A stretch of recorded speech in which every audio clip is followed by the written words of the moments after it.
Now, my membra NPP force. Bim. Me sha say free me ankasa me nia JFK so. Say mo de ade na to so. You know, ye pay ya na ye JFK. De call no so. Okay. Check it. Mama check it. Na me ba me nia JFK die so. Me ankasa me nia. JFK. Yeah. Sure. Wo ye ka bia ma ho. JFK. Me ana me nia no. Me ka bia ma wo so na Akufo-Addo tia wa na wa anyi JFK biem. Sure. Mu nyina mu nim se wo JFK wa anyi JFK nyina ye na Akufo-Addo. Wo ka ho ene se ye pese ye 2 MPP for pese 2 o JFK me nia JFK ene se wo na okwa che na Akufo-Addo so onya reshuffle. Ana na Akufo-Addo tia wo no ene wa anyi JFK biem. We say wa mani hunu a wa hu a wan hwe ya o party no ebetu atia wo as say yehu is because wo okwa se na Akufo-Addo nya reshuffle na Akufo-Addo tia wo ene free ho wo ye useless as a general secretary. Instead say obeyire wo ho no ama party na ba together no cocaine nsema emfaso ni so ene na ode wo agim JFK minia no okumkom but mawani na ho mawani na ho se MPP NDC fo ahase edi cocaine wa sa nkwada asem ne free he MPP fo ade na mo yam ho te se nkwada yi o say plane bi aba na plane no Reverend Intim Fojo, former deputy education minister, or say MPP for NDC for the cocaine. Plane na aba plane na say no, almost cocaine. No munye serious na MPP for. Me person me card dey in the next 3 minutes. Munye serious na MPP for. Munye serious on. Mo party na ene de nka me kai wo se mo mam ye mo hye mo. Ka JFK o frɛ Musa Dankwa se Musa ntie be ne den. Eno ho na wo se nka ya ho adwuma o as a general secretary JFK me amenia no na me tia wo. De wo ye ne jai because wo ye as we speak nipa be train e pese betu because they susu say when timi kra handle na Akufo-Addo. At this time now party no afechire ne se party ne nya akono no. Look at what you are doing. Say NDC for na cocaine. Na NDC abayan background ni enim say cocaine e da so edi djuma wa ha. NDC abayan na recently wo mu kwache cocaine worth $350 million. Enti Reverend Intim Fojo na sa papa no kra de. Metie na ba mi hu nyansasem a waka so far. Reverend Intim Fojo no. So for pow, we a member of parliament. So far metie na be 1 week ni se bi obeka nyansasem me nhye de hu nyansasem bi a waka eno ane se wo yire ne ho premature ejaculation ena obetena ho ka kire se ni intel na de se plane bi abaha na plane no cocaine ewom enenye cocaine nso wo mfa wo de ebra wa mfa ma wo cocaine aba wo se wan se plane bi aba be si wo Ghana ha na ye cocaine ti no mu ba enom di cocaine ko baby. John Dramani Mahama as a president to say, okay, yate. Say wo se wo intela bra never boy ye ne investigation o se memma na ya antro me lete. Nhyira. Munye serious we MPP for ho. Sa nyoma ne na ya me ka mo munye serious kakra MPP for. Una won see say wo report e kire say NDC for this cocaine hu dwadie.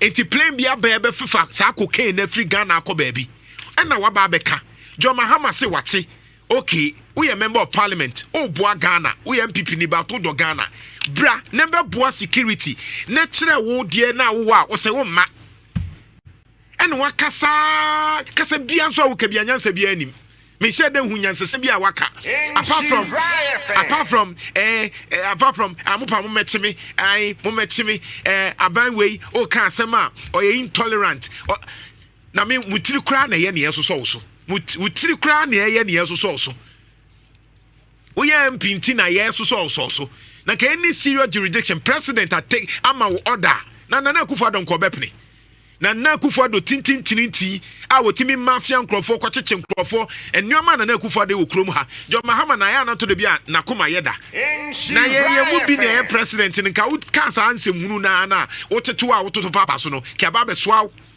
betre wo na wo se cocaine a criminal issue we a member of parliament who oversight responsibility it will be abonti na be kase obi eton cocaine president say obi ton cocaine na fa won krata na be boa wo se memma na tetu o kika nsɛmunu na nsɛmtwerɛfoɔ ɛne say na kana wo yɛ sɔfo ade hwɛ MPP on saa nnwoma mu yei ɛma mo ho nya akɔno yɛ ka mu ntie afanyɔma akin de ne deɛ bai party na mu ɔma na ekɔ fam afanyɔma akin akwawi anodompre ɔno nso nsɛmunu saa kwasi asɛm saa ne nsɛmunu saa MP okay kan ha why na chese o kontokwa ya kontokwa o MPs din se munu sa wo parliament ni apeja nkonya ni ayesei MPP o eno no akwakoda e say de reverend intim fojo on na aba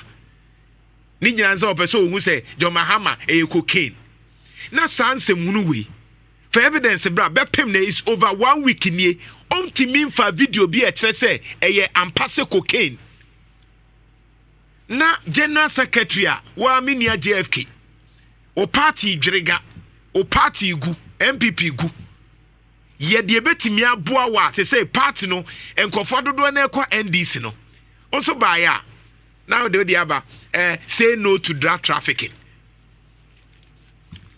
cocaine na sebi ye party a yetimi ka cocaine ho asem a enya MPP kromo ha why ni achi no cocaine political party bay eni achi no amoaten no ye NDC ni amoaten no ye NDC ni amoaten no ye member of parliament no ye MPP ni enti on a record ye party a yetimi ka cocaine and Quebec MPP enya ko 4 time na cocaine dani konkonte kovi no one. Enya ko 4 time. No one na. What is that Mills time cocaine edani konkonte. What is that Jo Mahama time cocaine dani konkonte. Ebi currency. Na ben na what cocaine wasem. Na ban we ya ba no or solve na watimi achen krofo na nka obi oye cocaine no asa akwachi obi. $350 million no akwachire. Se nka obi miana no. Na na sa ade ehia ase enye Jeff Misrofa to somaye. 2022. Nana we enye Ghana hanhwehwemu. This is the British High Commission. On one semo kan about Ghana in 2022. That was June. Nana eni also Ghana identified as transit country for drug trafficking. That was 2022, 28th June 2022. My Joy Online published 11:40 a.m. A year bay. 2022 one and a year president. And that's no. Press why would be kinkai and that's MPP for who mo party ne nyewu mo party maso dino MPP for Brady Nyankopo UK for kinkai story na nkasa na was the British yes 2022 na Akufo-Addo na president Justin Kodua na na general secretary of MPP muntie de omo kan I was say nana was the British High Commission in Ghana has revealed that the country has been noted on the global radar as a transit country for drug trafficking, especially cocaine and other psychotropic substances. Nana or say, nay, year 2022, 28 June, president. One and a president. Nanado Danko Kufuan. One and a general secretary. And yeah, JFK. Okay. Nana was say, British High Commission identifies say Ghana, a country, a baby and nubone. FM pa ebia obi opa odi betwam akwa manhodo so haya na efa cocaine ene eye enura esachira adwene ne dwumadie psychotropic substances ebi te se tramol na wo mu chi bebrebe yenya bi ebi te se ebi awi ebi te se ebia esa eduro ya wo motwe sa do hyehyɛ ni nyina ha na ɛfa ha na ɛfa na akɔ ba bi epese ɛkɔ enti yehu se aman nyina wiase nyina o ye ne yɛda so se ɔman a enubɔne fa ha yeah enti nana it's telling me say enubɔne dwumadie no ɛwɔ hɔ dadanya afi na ahyase that was 28 June I want to 2022 ask, okay, before Sobeto, I want to ask. Yeah. Justin Kodua or General Secretary of NPP. Or you aware of this? Said 2022 and now by was no. Near say open baby omni cocaine fire Ghana. Nana, this is public knowledge. It was published by my Joy Online. It's can be in 2022. Team mon check mami. One I mean who's why Obi will be in 2022. Justin Kodua, our General Secretary. Or Tro BB at that time we say stop drug trafficking now. Or can be campaigner.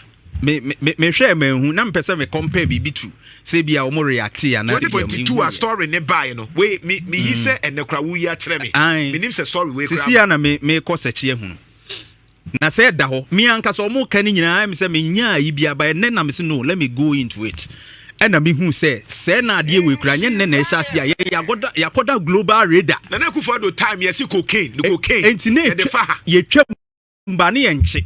That is one. No me di twam ba ye nche. Aha nti bi fam bi twam ye de ko e bi aman ho do. Na ye na kufa do security. Ah nti ni ye nche. Na kufa do police. Sure. Na kufa do national security. Customs. Ono ana na ye. Na kufa do immigration. Ba ni ye nche. Ni ye nche ni be twam ko. Enti British High Commission, British Ambassador, omu say Ghana hanubone fa hapa in 2022. And omo kan ho asem say o man ye hwe ni ye. Na ye yire ye security mu. That was 2022. But name say ye nche nti no nte ho asem. Ba mi say afen na aban we na sha ase ye chi. Ti wo de famu ane achew. Wo de famu ane achew. Nti ne ho edede aba no.